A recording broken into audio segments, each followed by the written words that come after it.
In this tutorial, I'm going to show you how you can cartoon your face in CapCut. So I have here these two ladies that are in my CapCut video, and I'd like to make their faces cartoon-like. To do so, it is quite easy. Just go ahead and then tap on the video from your timeline.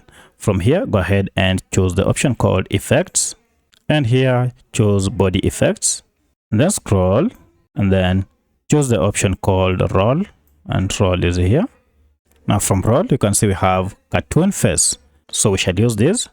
Now if I go ahead and tap it, then check on the faces of these characters and look at that has been applied.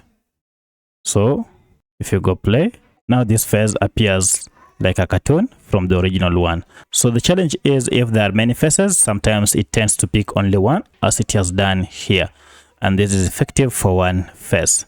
So that's how you change your face to cartoon in CapCut. If you have any other question, kindly let me know in the comment section. Otherwise, if this video was helpful to you, kindly hit the like button and subscribe to this channel to support me. Thanks for watching, and let's meet in the next video.